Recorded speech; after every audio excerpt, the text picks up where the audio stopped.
Buenos días. Vamos a dar inicio a nuestro proyecto integrador, en este caso con respecto a la materia diseño de planta, nuestro profesor Magdiel Pérez Lara y su servidor Brian Alberto Osorio Mijangos.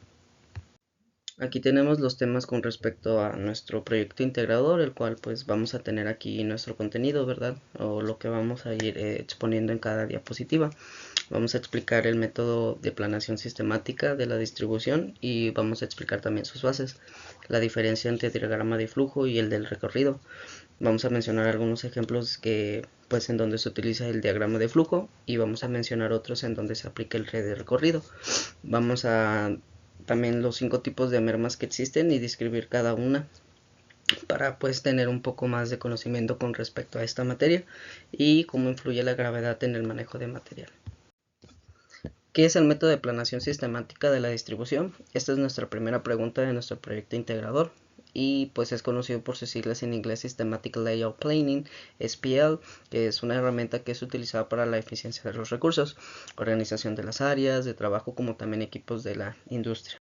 Identifica, evalúa y visualiza todos los elementos relacionados para la organización de la planta y al final se obtengan datos relevantes indicando qué departamento debe de estar ubicado uno al otro, de acuerdo con su interrelación y mejoramiento continuo. Aquí podemos tomar un ejemplo, por ejemplo, en mi empresa tenemos el departamento de almacén, tenemos el departamento de materiales y el de embarques, pero todos ellos van de la mano, incluyendo finanzas, entonces creo yo que esto es un claro ejemplo, ¿verdad?, del método de planeación. Tuvieron que llegar hacia pues sí, identificar, evaluar y visualizar cómo iban a estar relacionados digamos, estos departamentos.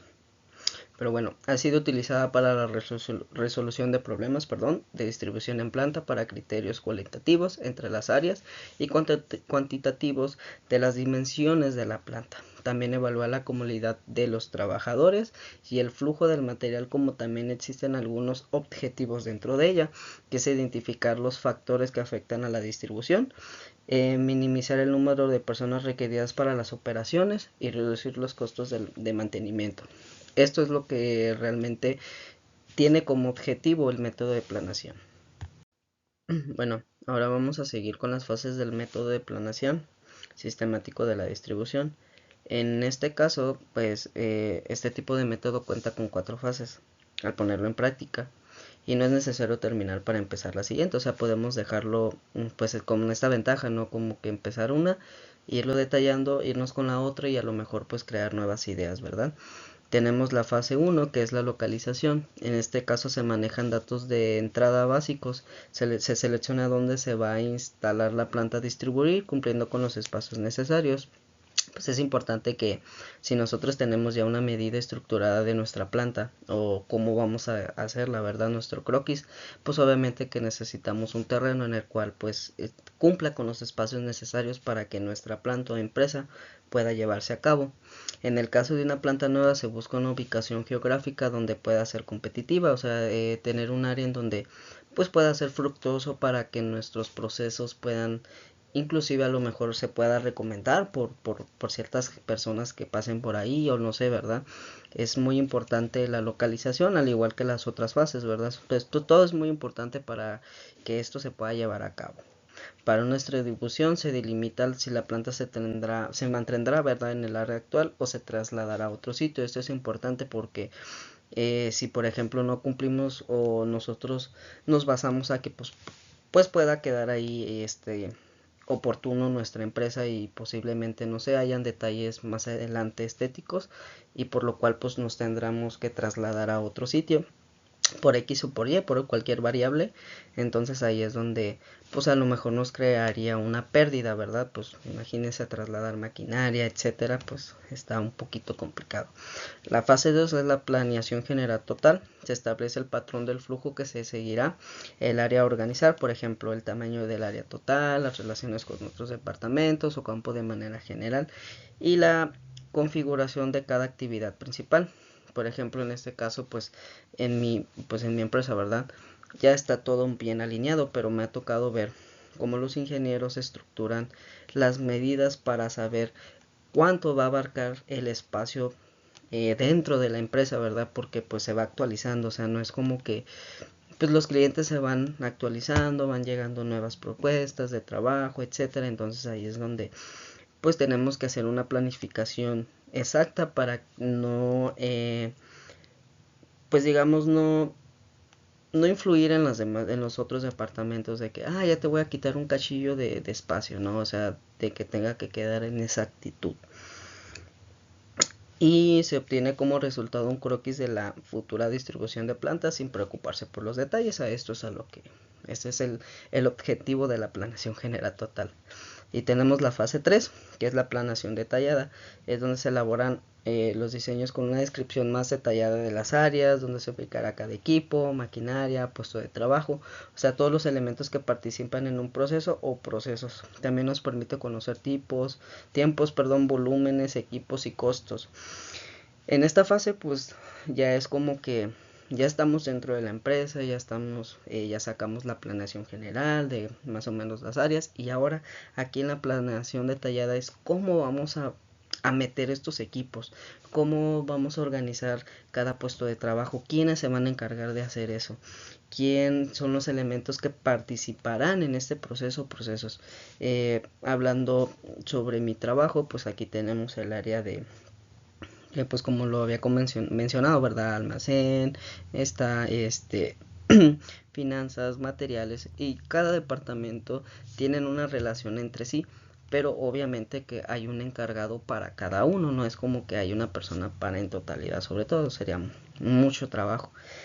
Y pues esta planeación detallada nos va a ayudar a que, pues por ejemplo, aquí puede ingresar el gerente de mantenimiento, el gerente de procesos, el gerente de manufactura, el gerente de prototipos, ingeniería, etcétera. Y pues aquí es donde se hace una planeación para saber cómo se va a llevar a cabo esta planificación.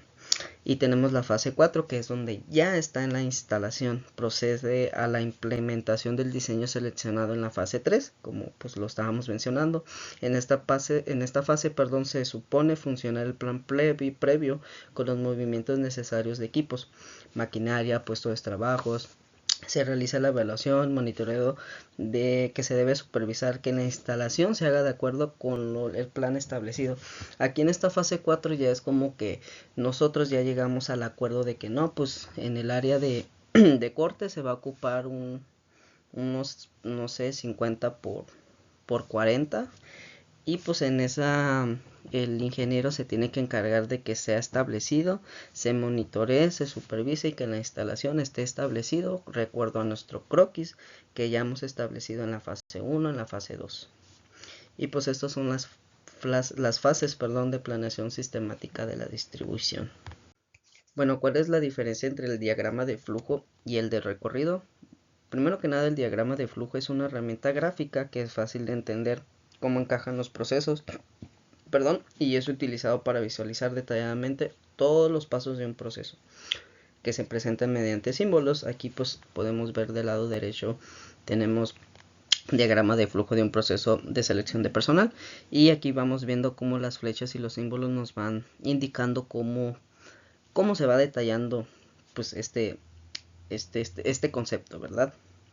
Y pues por lo general hacen referencia a actividades en específicas y son unidos con flechas, como ya lo vimos, que indican la dirección que fluye el proceso, ya sea de un producto o servicio, y sirve para conocer todas las actividades realizadas en un proceso sin profundizar en los detalles. Esto es una secuencia, por así decirlo. Y mientras que el diagrama de recorrido es una presentación gráfica en la que se visualizan las actividades que componen un proceso, con sus movimientos o traslados, y puede aplicarse a operaciones que involucran productos, materiales, trabajadores o equipos, además de contener información detallada acerca de las operaciones realizadas en cada lugar del recorrido, los horarios y distancias entre los procesos. Esta herramienta es un complemento valioso del diagrama de proceso. Ahorita vamos a detallar un poquito más. Bueno, la diferencia sería basándome a mi empresa, por ejemplo, o vamos a poner un ejemplo un poquito más fácil. Imagínense una taza de café. Necesitas ciertos pasos para crear esa taza de café, ¿verdad? Para que ese café pueda llegar a esa taza. Pero ¿qué pasa en el caso de recorrido. Imagínense que cada departamento, no, pues el departamento de finanzas tiene el café, el departamento de manufactura tiene la taza, yo tengo el agua. Entonces aquí es donde se aplica el diagrama de recorrido. Estamos hablando de que las áreas ya tienen esos productos, mientras que el diagrama de flujo es como las instrucciones de cómo se va a basar o cómo se va a hacer. Bueno, ya con un poquito más detallado y explicado la diferencia entre el diagrama de flujo y el del recorrido, pues ahora vamos a ver un ejemplo un poquito más profundizado, pues a nuestro, pues digamos a lo mejor en algún momento a lo que nos vamos a dedicar profesionalmente. Si hablamos de algoritmos, ejemplo de programación informática, que pues esto es muy útil en las empresas, los programas, ¿verdad? La programación y pues son útiles para describir un programa o algoritmo y explicarlo a otros colaboradores. Al explicarlo detalladamente, como ya lo vimos, es como que un tipo de instrucción de cómo llegamos a hacer esa programación, la lógica detrás de un programa antes de empezar a codificar, el proceso automatizado también puede ayudar a organizar una perspectiva general y ofrecer una guía cuando llega el momento de codificar. Y en el caso de diagrama de recorrido, pues en una empresa automotriz, en este caso, pues ya personalmente los flujos de recorrido sirven para hacer que el proceso recorrido por el cliente pueda hacerse en tiempo y calidad. Si hablamos de arneses para autos, puede servir, ya que las diferentes áreas se encargan de que esto suceda. O sea, en este ejemplo, pues no todo se concentra en un mismo departamento, o sea, como lo expliqué en lo demás, en las demás diapositivas, tenemos el área de incoming, que es donde está parte de almacén, ¿verdad? Pero es donde llegan los proveedores a vender el material o el producto. De ahí posteriormente se va al almacén, de almacén pues se pasa a las maquinarias, de las maquinarias a procesos, de procesos a manufactura y posteriormente pues ahí influye también calidad, ingenieros, etcétera, para que esto pueda llegar y pueda hacerse en tiempo y calidad y el arnés pueda llegar a las manos de los clientes y posteriormente de los clientes a nosotros como personas pues para cuando queramos comprar un auto, ¿verdad? Y pues el segundo ejemplo, pues esto es influyente en las cafeterías de la empresa. Bueno, en mi empresa pues hay cafeterías y pues para que puedan dar el servicio correcto a los trabajadores y la comida pueda llegar hasta la mesa de cada empleado, pues es necesario hacer estos diagramas, es forzosamente hacerlos para ver cómo se va a distribuir la planeación y pueda llegar hacia nosotros. Bueno, ahora daremos inicio a los 5 tipos de mermas que existen y vamos a describir cada una de ellas. Las mermas son pérdidas que existen en una empresa y es inevitable su existencia. Son generalmente provocadas por faltantes, por sobrantes, defectos en los materiales o productos, generando pérdidas de utilidades y existen 5 tipos de mermas. Administrativas, que son causadas por errores en manufacturas, por cobros, recibos inadecuados del material o movimientos administrativos de la empresa. Por ejemplo, aquí finanzas, no, pues que le puse un cero de más y ya valió. Entonces ahí ya tenemos un error causado por los administrativos de la empresa. Las operativas son causadas por errores de la ejecución de las actividades y negligencia del personal. Por ejemplo, no sé, un ejemplo, ¿verdad? Que una persona vaya bien borracha y haga su actividad y no la haga como siempre lo hace cuando pues está digamos en sus 5 sentidos y pues aquí ya causó algún problema o a lo mejor pues tenga algún problema familiar o no sé, pues todos como personas, ¿verdad? Nos metemos en este rol porque pues no todos estamos bien y pues aquí es donde a lo mejor pues no sé, no iba bien a mi trabajo y pues no me di cuenta, le puse una dimensión más al cable y pues la dimensión ya se fue más larga y ya no queda en el ensamblaje de las líneas, etcétera. Las naturales pues ya son provocadas por la naturaleza del producto, mercancía caducada, materiales dañados en su proceso, ya sea por oxidación o fundidos. Que pues las fundiciones son los tipos de procesos que derriten el material metálico, ¿no? Pues en este caso vamos a meter almacén, ¿no? Que almacén pues esté estructurado, no sé, una lluviecilla cae, no está muy bien el techo, se filtra el agua, se moja el material y pues aquí ya no podemos hacer nada porque ya es un material contaminado.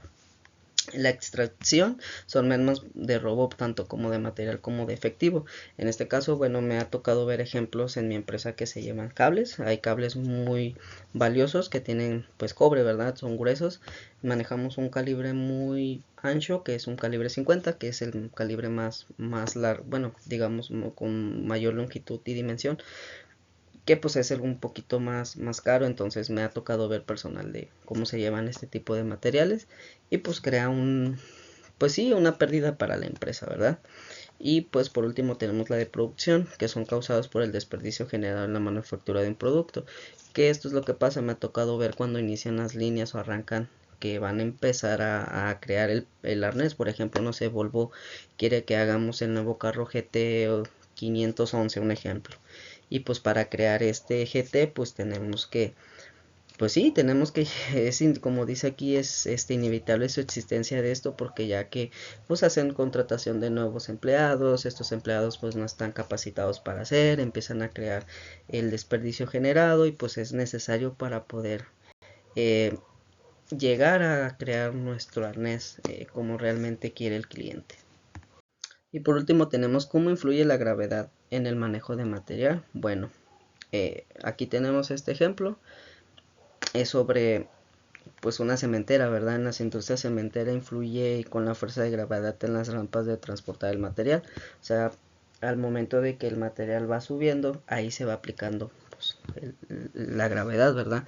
La gravedad es la energía gratuita y actúa en nuestro beneficio para la transportación de materiales a lo largo de un proceso de planta, y para el manejo de material existen recursos importantes que influyen dentro de ellos y puede aplicarse a los transportadores, planos inclinados debajo de tolas para acelerar los materiales, sistemas de poleas, elementos rodantes, transportadores con patines de ruedas, mesas con desnivel para retirar las partes terminadas de una estación de trabajo, las rampas, ductos para desechar o transportar material de alta resistencia. O sea, la gravedad influye en todo. Tal vez no lo habíamos visto de una manera teóricamente, pero ahí está. Entonces también en diseños de equipos, pues los equipos de manejo de materiales como montacargas, grúas, están diseñados pues para facilitar el movimiento de cargas pesadas, y estos equipos permiten levantar y mover el material en forma y eficiencia, ¿verdad? Entonces pues con esto concluimos nuestro proyecto integrador. Muchas gracias y pues hasta luego.